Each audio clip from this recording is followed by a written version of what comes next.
Hammaga assalomu alaykum muslimalarim. Bugun yana sizlar bilan men anchadan beri uzun video reels qo'ymagan edim. Bugun ham 45 minutlik video qo'yishga harakat qilaman. Bugungi mavzuyimiz jilla va parazitlar haqida bo'ladi. Nimaga bu temani tanladim? Nimaga именно jilla bilan parazitlarni tanladim? Bilasizmi, juda ham ko'p o'ylayman. Ovqat yeyotganimda, o'tirganimda, yurganimda, mashinadaligimda, samolyotda qayerda bo'lsam ham, uylarni uborka qilayotganimda ham shuni o'ylayman.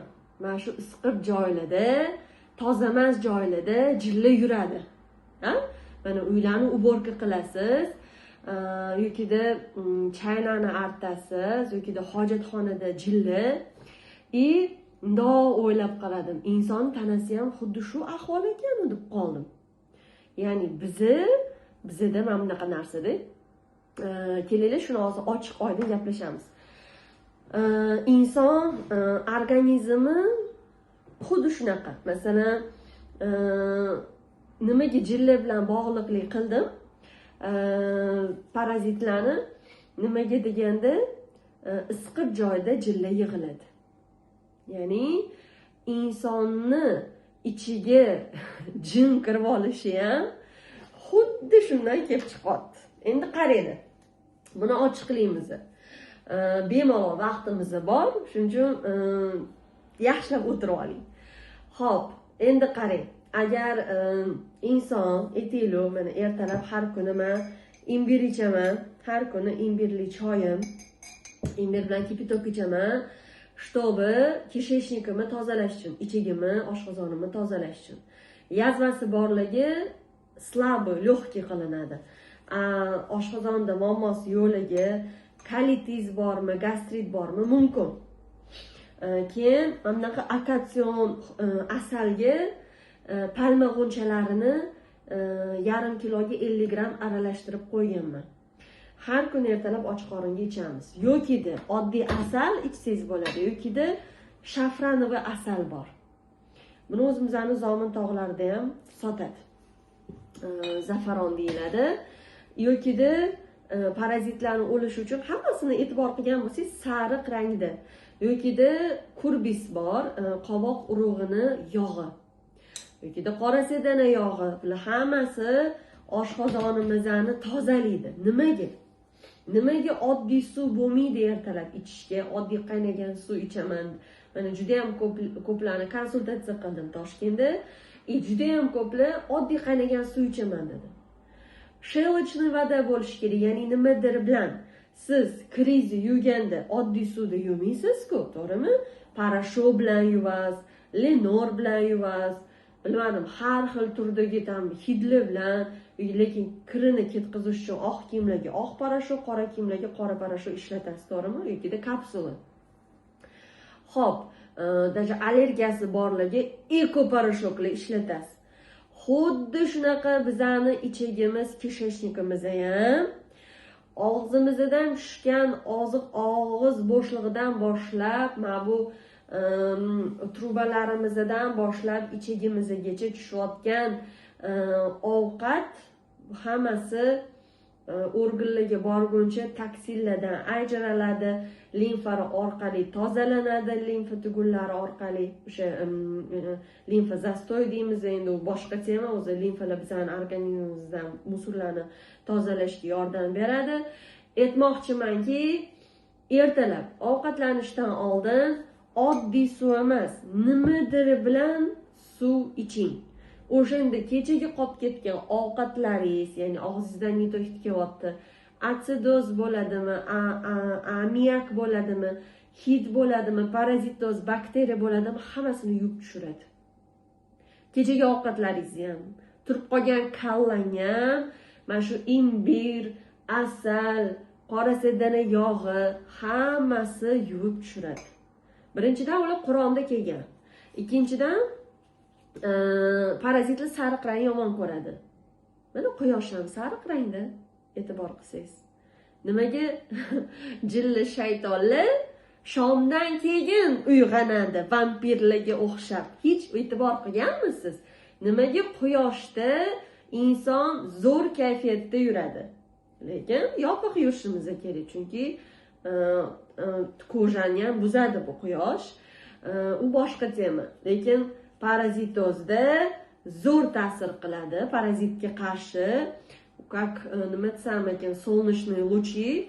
Nimaga afrikalarda tishlari oppoq bo'ladi? Hech e'tibor qilganmisizlar? Mana bu quyosh nuri ham bakteriyalarni o'ldiradi. Shuning uchun inson yaxshi kayfiyatda bo'lish uchun issiq mamlakatlarga otpuskaga boradi. Sovuq mamlakatlarga borishmaydi. O'shaning uchun har doim logichni o'ylashimiz kerak, logichni qarashimiz kerak. Nimaga inson ertalabdan kechashini tozalash kerak. Keyin qarang, ovqat yeyotganingizda ham har doim e'tibor qiling. Bizning 3 ta dushmanimiz bor. Bu birinchisi non, ikkinchisi malochka, sigirlar gormon bo'lib yotibdi, uchinchisi shirinlik.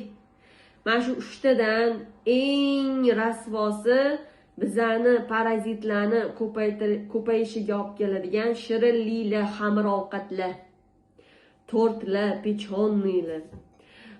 Nafsimizga erk berib borgan insonlarga tegishli desam ham bo'ladi. Bio, masalan, organitskiy tam mahsulotlardan pechonni qilsangiz bo'ladi yoki gorki shokoladdan yesangiz bo'ladi. No. Agar sizda shundoq ham ichingizda muammo bo'layotgan bo'lsa, stop derdim. Iltimos, sog'liqingiz omonat. Kech bo'lmasdan to'xtating buni. Nafs, eng katta insonning dushmani bu nafs. Bilasizmi, men tushunaman, что inson mana nimaga Muhammad sallallohu alayhi vasallam payg'ambarimizni g'azablanmagin deganlar. Chunki inson g'azablangan sari kortizol ko'tariladi, energiyasi ketadi negativga, tanangizda holsizlik paydo bo'lgandan keyin bu yerda sizni shirinlikka tortadi, energiya ketib qoldi-yu, siz tez energiya olmoqchisiz, shirinligingiz keladi. To'g'rimi? U shirinlik vaqtinchalik yana aytganimdek, ani parazitlarni ko'payishiga olib keladi. Ularni qornini to'yg'izasiz, yana negativda yurasiz. Yana nervinni asabiy bo'lib yurasiz. Men shuning uchun parazitlarni jillaga o'xshatganim, jillaga kuch beradigan shirinliklar. Bu bor narsa.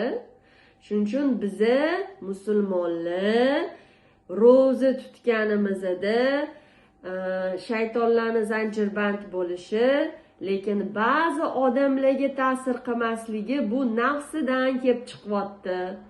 Aytganimdek, o'sha ko'p ovqat yeganidan, nafsini tiymaganidan, ovqatdan keyin shirinlik yana ustidan mevani urganidan, xamir ovqatlarni og'ir qilib bosib, yana ertalab zavtrakka yana non bilan ovqat yeganidan kelib chiqyapti. Bu tushunchaga yetib kelishim uchun, buni sizlarga tushunarli hazm qiladigan qilib tushuntirishim uchun, Allohim qalbimga solgani uchun meni sabab chiqyapti deb o'ylayman. Chunki men buni o'zimdan o'zim aytganim yo'q. Bu fikri menga Alloh berdi. Shuni men sizlarga aytayman. Aytmoqchimanki, jilla bilan parazitlar bu bitta narsa. Parazitingiz ko'payib ketyaptimi? Sizni taningizni ular boshqaryaptimi? Nimaga? Mana qarang, yana bitta savol. Nimaga ular meni tanamni boshqaryapti degan savol kelyapti. Qarang. Biz ko'paytamiz. Ichak ikkinchi miya. O'zi ichagingiz bu miyangiz hisoblanadi. Mana bir xil semiz odamlar bor. Sahrni diabet deymiz, ularga asabiylash mumkin emas, terisi tez buziladi, travma olish mumkin emas, siqilishdan kelib chiqadi. Ikki xil tipi bor. Xronitskiy tuzaladigan sahrlar bor. Keyin o'zi hamma narsa stressdan, siqilishdan, negativdan, abidalardan kelib chiqadi. Endi qarang. Aytmoqchi bo'lganim, sizni boshingizni, miyangizni boshqaradigan ichagingiz. Ichagingizga ovqat qatdan tushyapti, og'zingizdanmi? Shuning uchun yeyotgan narsangiz yaxshi narsa bo'lsa, yaxshi narsalarni fikrlaysiz. yeyotgan ovqatingiz musor bo'lsa, axlatga tashlanadigan ovqat bo'lsa, qo'pol qilib aytganda 15 minutdan keyin o'zi hojatxonaga chiqib tashlab chiqamiz u narsani. Musordek fikrlisiz. Tushuntira oldimmi? Musordek fikrlisiz deganimda chipslar bo'ladimi? Mana bu alkogol bo'ladimi? Uni yana ustidan ovqat ustidan sigaret chekadiganlarga ham tegishli. Mendan xafa bo'lmanglar, haqiqat achchiq bo'ladi, aytishim shart. Xamirni bosib olib ustida yana tortlar yeydigan insonlar. Yo'q, men o'zi yesam bir oyda bir marta yeyman. Bar yeysiz-ku. Bar nafsingizga erk berib yeyapsiz-ku uni. Anetda fitnessga borib, trenirovka qilishga erinasiz, lekin bu yerda ovqat yeganingizdan keyin uyqum keladi, shu holsizlanaman deysiz. Конечно, sizni insuliningiz har bitta og'zingizga tiqayotgan ovqatni parchalab bera olmayapti. O'shaning uchun ham insulin ishdan chiqib, sahr oshib ketyapti, sahrni diabetga olib kelyapti. Bizning oshqozon osti besimizda Langengas degan orolcha bor. Insulin vырабатывать qiladi. Bechara u oshqozon osti besidagi Langengas orolchasi har bitta og'zingizga tiqqan narsani maydalab nimaga payg'ambarimiz Muhammad sallallohu alayhi vasallam dushanba, payshanba ro'za tutinglar deganlar. Чтобы organlar dam olishi uchun, чтобы o'zini o'zi tozalashi uchun. Ochlik e'lon qilinglar demayapman, lekin inson nafsi bilan fikrlaydi. Nafs deganda mana bu og'zimizni yumishimiz kerak. O'zi bekorga 32 ta tish, ya'ni qulf degani 32 ta tish, qulf degani bekorga shu tishimizni orqasida emas, tilimizni. Bitta dona til bo'lsa ham, lekin katta ishni bajaradi. O'sha tildan suyuqli keladi, ichak bilan moslash, ichakdan kelayotgan suyuqli parchalaydi ovqatni. Siz tishingiz bilan tishlaysiz, lekin mana bu tildan kelayotgan ta'mni sezuvchi narsalar bu til. Shuning uchun tilga ehtiyot bo'lishimiz kerak. Ba'zi bir insonlarni ko'zi och. Ya'ni aytganimdek nafsga erk berilyapti. Inson o'zini o'zi boshqarishi uchun birinchi o'rinda dinini mukammal bilish kerak, ikkinchi o'rinda o'qish kerak, iqro, ilm o'rganish kerak. Kim nima desa qarab keturmasdan ancha ilm o'rganib izlanish kerak. Chunki Allohim qiyomatda sizni sog'lig'ingiz uchun so'rab oladi. Sizni tanangiz prokatga berilgan. Siz bu tanani omonat qilib saqlab yurishingiz kerak, lekin siz u tanaga mehr bermayapsiz.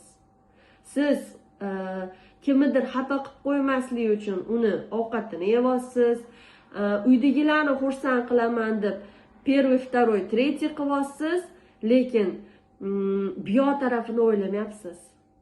Vaholanki butun insoniyat, dunyodagi hamma insonlar boy yashashi mumkin.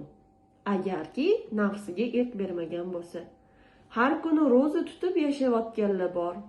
Boy, ya'ni qaysi ma'noda? Sog'lom, lekin texnikasi bor, mashinasi bor, uyi bor. Sog'lom fikrlayapti-da. Siz faqat qorningizni o'ylaydigan bo'lsangiz, kasaldan boshingiz chiqmaydi. Конечно же, negativda yurasiz. Nimaga? Chunki tana o'zingizga yoqmaydi. Semizsiz, qorningiz katta, men namozingizni o'qing, o'tirib o'qiysiz, turib unaqa qilib o'qiy olmaysiz, sekin harakat qilasiz. Kimdir nimadir desa negativ gapirasiz, undan tashqari ko'p gapirasiz. Chunki miyangiz tushunmayapti-da nima deyotganini. Bitta gapni 10 marta qaytarishingiz yoki Alzheimer kasaliga olib kelishi, tanangizni titraydigan bo'lib qolgani, epilepsiyaga olib keladi bora-bora, xotirani chatoligiga olib keladi. Chunki yeyotgan ovqatingiz nosog'lom. Chunki ani nosog'lom ovqat ichagingizda parazitozni ko'payishiga olib kelyapti. Plus ichini devorlarini yupqalashtirib, toksinli qonga o'tib, u miyaga borib, sizni negativ fikrlatyapti. Shuning uchun mana shu 3 ta narsa dushmanimiz. Malochka, agar u organitskiy bo'lmasa, gluten, u kley, ichinglarni yopishtirib tashlaydi, toksin. hozir toza un yo'q. Unlarga даже narkotik ham qo'shyapti, ishoninglar. Shirinlik, uglevodlar. Ishoning, oddiy shirinlik mana xohlasa yegiz kelyapti. Magnezium ichib yuring. Kech payt uxlashdan oldin. Plus o'zingizga ayting, yo'q, men tanamni kontrol qilishim kerak. Men bugundan boshlab fitness boshlayman. Yoki men bu narsadan voz kechaman. Qanaqa qilib? Men sizga sразу hammasidan voz keching demayman. Birinchi hafta malochkani olib tashlang. Xamir, shirinlik yeyvering. Ikkinchi hafta xamirni olib tashlang. Shirinlik yeyvering. Uchinchi hafta shirinlik olib tashlang, to'rtinchi hafta rezultat bo'ladi. Уже ko'rasiz. Deysiz. Ishoning, anetta morоженое, chips, fast food yegan inson bilan sizni fikrlashingiz yer osmon bo'ladi. Kitob o'qigan bilan televizor ko'rgan insonni fikrlashi ikki xil bo'ladi. Xuddi shunaqa, har baloni og'ziga tiqqan, haftada 2-3 marta ro'za tutib yurgan insonni fikrlashi ikki xil bo'ladi. Ming namoz o'qisangiz ham, namoz o'qimaydigan insonni oladigan bo'lsak, misol tariqasida aytyapman. Masalan, olaylik, dieta tutib yurgan nemisni olaylik, dieta tutib yurgan, masalan, shirinlik yemaydi, har xil xamirlar yemaydi, kletchatkalar bilan oziqlanib yuradi, fitness qiladi, yuguradi. Imomiyatda namoz o'qiydigan, semiz insonni olaylik, har balo yeydigan. Ishoning, nima deydi, namozi bo'lmasa ham, bu yerda dinga qarshi emas, bu yerda logический narsani aytaman, sizlarga yetib borish uchun. Anetdagi nemisni fikrlashi ancha yuqori bo'ladi. Anaqasi, nima deydi, tafakkur qilishi. Qaysi ma'noda aytmoqchiman?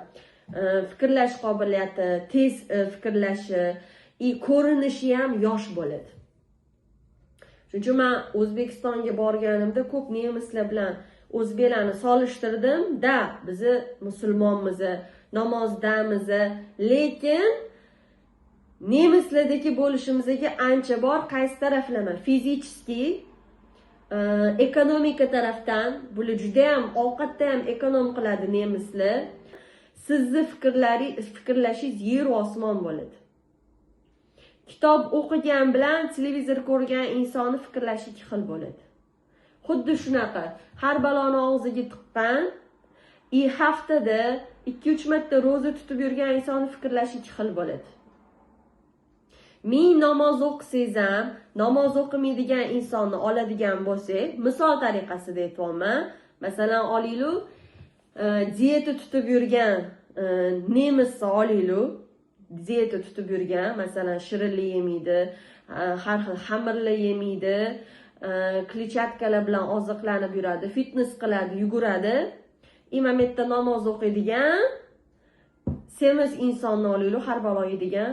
Ishoning, nima deydi, namozi bo'lmasa ham, bu yerda dinga qarshi emas, bu yerda logический narsani aytaman, sizlarga yetib borish uchun. Anetdagi nemisni fikrlashi ancha yuqori bo'ladi. Anaqasi, nima deydi, tafakkur qilishi. Qaysi ma'noda aytmoqchiman? Fikrlash qobiliyati, tez fikrlashi, ko'rinishi ham yosh bo'ladi. Shuning uchun men O'zbekistonga borganimda ko'p nemislar bilan o'zbeklarni solishtirdim. Biz musulmonmiz, namozdamiz, lekin nemislardagi bo'lishimizga ancha bor. Qaysi taraflama? Fizikiy, ekonomika tarafdan, bular juda ham ovqatda ham ekonom qiladi nemislar. Tiqishtirib yemaydi hech qachon. Kech payt yotar qoringa yeyishmaydi. Vaqtida uxlashadi. Emotsiyani ko'rsatish bu yerda mumkin emas.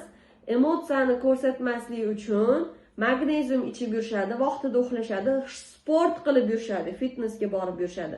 Qari babushkalarigacha. Velosiped ko'p haydashadi. Ya'ni babushkalar, dedushkalar 80 yoshda, 90 yoshda, men ishoninglar, polniy babushkalar bilan ishlayman. 60-50 yoshli ayollardek ko'rinib yurishadi. Bizda nima?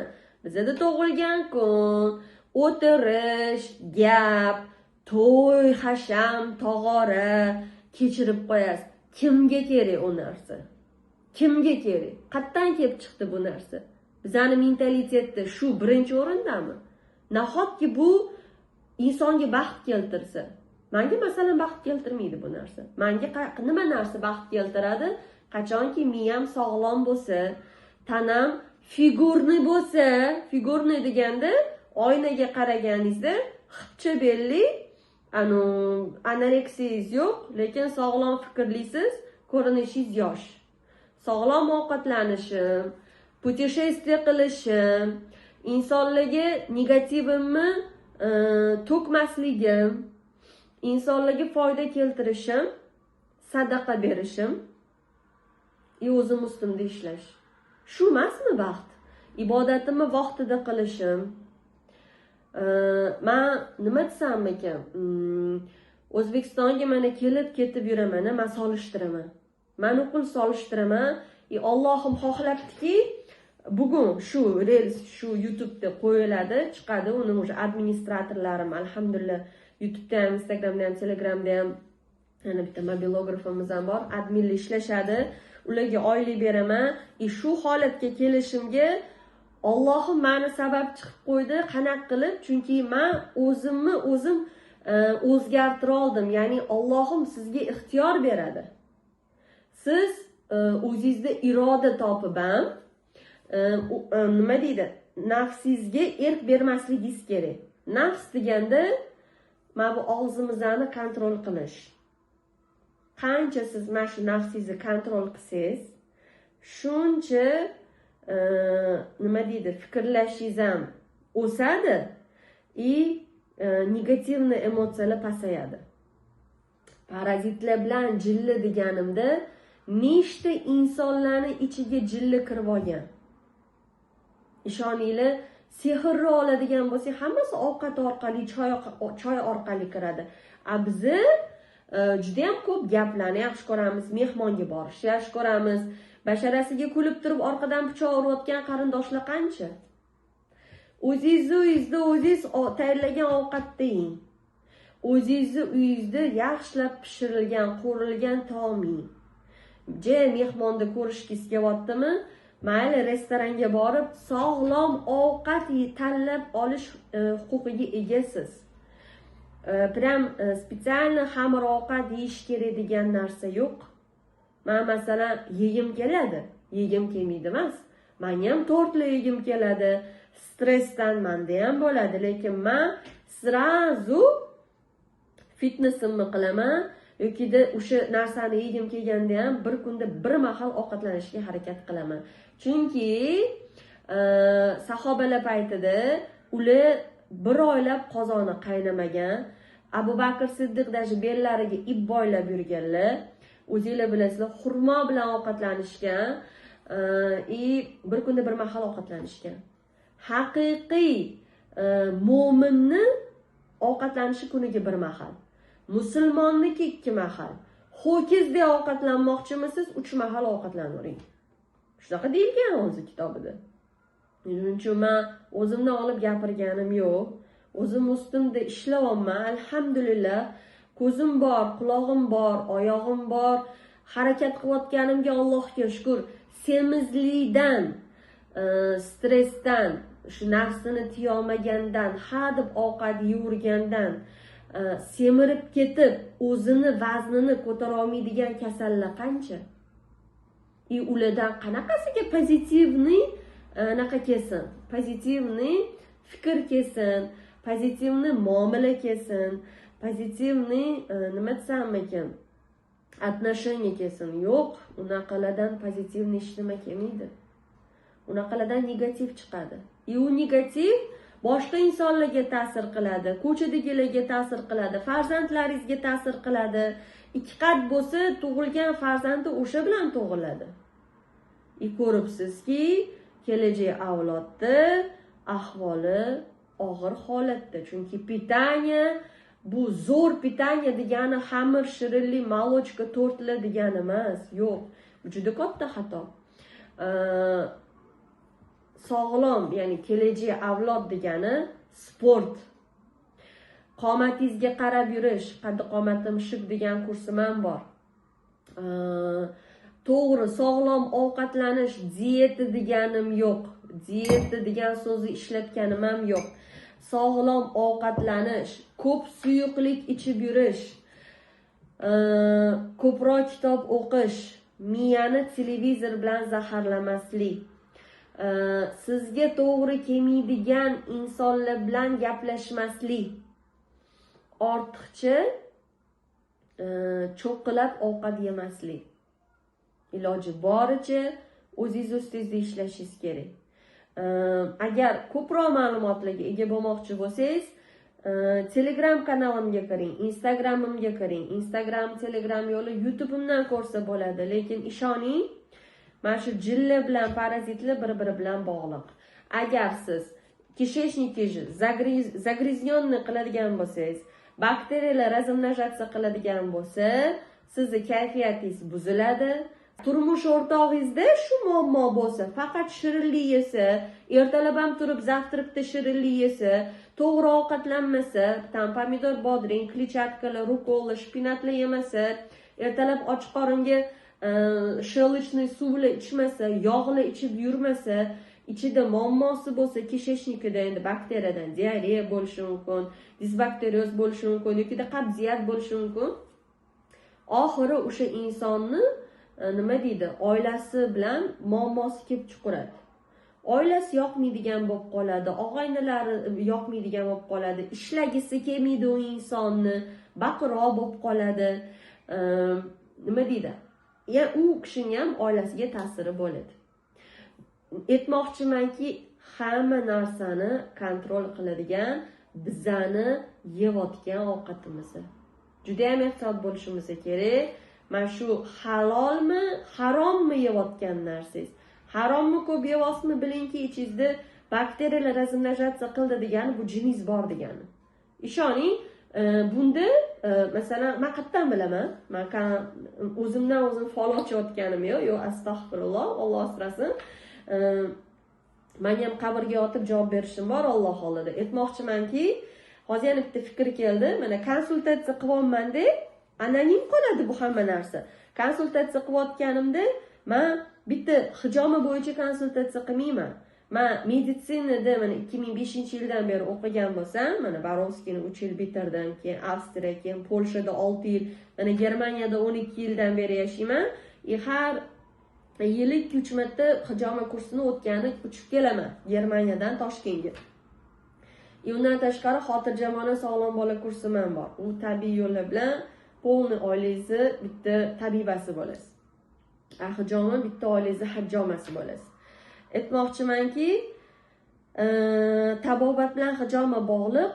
Qarang, hijoma bo'yicha konsultatsiya qilganimda bemor bilan hijomani masalan tashqi tarafdan terisini tegida turib qolgan zastoy qonlarni olib tashlab tozalansa, ichkaridan siz tabiiy narsalar bilan tozalov qilishingiz kerak. Tashqaridan hijoma qilganingiz bilan bir tiyin agar ichkaridan musor yeb yotgan bo'lsangiz. Nimaga jilla bo'lsa, aqlli roqiylar hijoma qildirib yuborgan deydi. Chunki ular qon tomirda yuradi, qoningizda yuradi. Nima aloqasi bor qon tomiri bizani terimizning tegi bilan deyishingiz mumkin, kechirib qo'yasiz. Qon tomir bu venalaringiz deganda, qon tomir terizi tegidan masalan bundoq chimchilasangiz og'riydi-yu, demak terizi tegidan nervlar o'tganmi qon tomiriga, organlarga, bundoq sezyapsizmi? Qanaqasiga hijoma ta'sir qilmaydi? Qiladi, конечно. Kravoobращение o'tgan-ku. Men sizga hozir tushunarli qilib sizni tilingizda aytib beryapman. Doktorlarga o'xshab meditsinskiy tilda aytayotganim yo'q. Чтобы siz uyda o'tirgan ayol, uy bekasi tushunishingiz uchun. Что hammasi teri tegidan nervlar o'tgan, qon tomirlarga, organlarga nervlar o'tgan. Shuning uchun hijoma qilganda professionaldan borib hijoma olsangiz, u professional masalan bitta tashqari bilan emas, agar professional bo'lsa, ichkari bilan ham ishlaydi. Ya'ni ichki organlaringiz bilan, pitangiz bilan ishlaydi.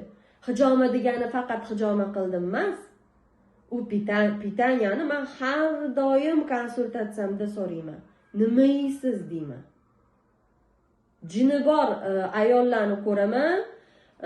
Men vesimdan qiynalyapman. Yoshlikda faqat mana bunaqa yerdim deydi. Конечно, yoshlikdan demay, уже поколение bo'lib kelyapti, ota-ona o'rgatmagan. Lekin inson o'ziga aql berilgan-u, iqro. Birinchi so'z ham iqro bo'lgan. O'qi. Oddiy, masalan, daftar, kitob, maktabda o'qiymiz. O'qish kerak, eshitishni bilish kerak, ilm olish kerak. Men o'zim ham faqat o'qidim, lekin kam. Hozir yana bitta o'qishga yozildim. Qancha o'qisangiz ham kam. Inson butun umr o'qish kerak. O'rgillarni hali chuqur hech kim o'rganib chiqmagan. Allohim shunaqangi murakkab qilib yaratganki organlarni, bu вообще katta tema. Shuning uchun men bu jinli, parazitlar bu bitta narsa. Bu meni fikrim. Bilmayman qanaqa tushunasiz. Allohim meni qalbimga shu narsani soldi.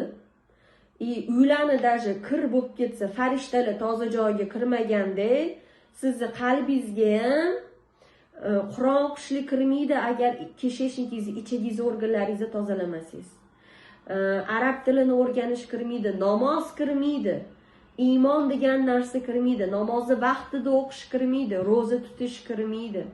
Agar sizni ichingizda faqat hayotingiz ovqat yeyishdan iborat bo'lib qolgan bo'lsa, noto'g'ri ovqatlansangiz, nosog'lom ovqatlansangiz, hayotingiz ham nosog'lom bo'ladi, oilangizga ham ta'sir qiladi, diningizga ham ta'sir qiladi.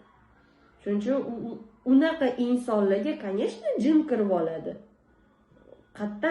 Qattan iymon kirsin, конечно.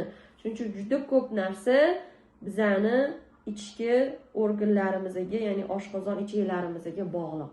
Shuning uchun men jinlar bilan parazitlarni bitta narsa deb aytdim. Allohu a'lam, lekin men buni shunaqa ko'rdim. Даже tashqaridan ham nimadirni tozalamasangiz, ana qurt-qumursqalar to'lib ketishni boshlaydi. Ichida ham xuddi shunaqa. Uyingizni qatidirini tozalamasangiz, pautinalar bo'lib ketadi, kir bo'lib ketadi, chang bo'lib ketadi. Ichigimiz ham xuddi shunaqa. Shuning uchun kir joyga jinlar yig'iladi, sizni kayfiyatingiz buziladi, toza joyga farishtalar kiradi. Shuning uchun iloji boricha uyingizni uborka qilyapsizmi, kirlaringizni yuvyapsizmi, toza idishlarda ovqat yeyapsizmi, ichingizni ham toza tutishga harakat qiling. Men sizga ichingizni tozalashda 3 ta foydali ma'lumot beraman. Iltimos qilardim Telegram kanalimga o'tishlikni, pastda silkasi qoladi. Instagramingiz bo'lsa, Instagramga o'tib ko'proq ma'lumotga ega bo'ling. Agar Telegramdan lichkamga yozsangiz, immunitet marafonini mana shu videodan keyin hadya qilaman. Mana shu videoning tagida kommentariy yozing. Immunitet deb yozing. Men sizga immunitet marafonini hadya qilaman. Sizga 3 ta narsa. Ertalab turganda imbir iching yoki asalli suv iching, хотя бы limon bitta plaster qo'shib. Обязательно masalan bu krujka men imbirli suv qildim, kipitok qo'yib, ozgina sovigandan keyin asal qo'shdim, bir choy qoshiq qora sedana yog'i quyib, ichib, ketidan mana shu imbirli suvimni ichib olaman. Har kuni ertalab. Zarari yo'qmi deyishingiz mumkin. Siz har kuni non yeyapsiz-ku, uni zarari yo'qmi? Logически-da. Har kuni men shuni ichmasam bo'lmaydi. Men o'zimni g'alati his qilaman. Farqi yo'q. Mesячныйda bo'lasizmi? Nima deydi? Roza tutmini, roza paytida ham ertalab ichdim. Keyin уже nonsiz 3 ta tuxum qaynatib yedim. Bo'ldi, shuni o'zi menga yetdi kun bo'yi. Ikkinchi payt xurmo yoki kefir bilan ochardim rozamni. Yoki-da yana qanaqadir oddiy kartoshka bilan qiyma qo'rilganini kefir bilan yeb olardim. Nonsiz, shirinlisiz. Ishoning, rozada har gal 7-8 kilo ozaman. Har gal rozada maza qilaman. Eng yoqadigan joyi rozada men zo'r anaqaga chiqaman. Pulim shunaqa ekonom bo'ladi, har yil rozada men mebel sotib olaman. Ya'ni insonlar aytolmayman, boy bo'lsa bo'ladi, har bitta odam agar nafsini tiysa. Har bir inson negativ emas, pozitivniy fikrlaydigan bo'ladi. Aytamanki, mana bu nafsini tiysa. Inson qancha kam ovqat yesa, sog'lom ovqat yesa, organlar rahmat deydi. Shuning uchun yotar qoringa ovqatlanmaylar. Kefir yoki kivi yeylar, qorningiz ochsa, yoki o'tli choy ichinglar. O'shandagina ertalab bomdodga turish osonroq bo'ladi. Yotar qoringa ovqat yeyapsizmi? Bu degani ertalab bomdodga uxlab qolaman degani. Конечно, sizni keyin kim boshqaradi? Jin boshqaradi. Shuning uchun bu video sizga, menga, ko'pchilikka o'rnak bo'lsin, foydali, manfaatli bo'lsin. Sizga yoqqan bo'lsa, layklarni ayamang, tanishingizga yuborib qo'ying. Savolni bo'lsa, tagida kommentariyada yozing, xursand bo'laman. Sog' bo'ling, salomat bo'ling, o'zingizni ehtiyot qiling.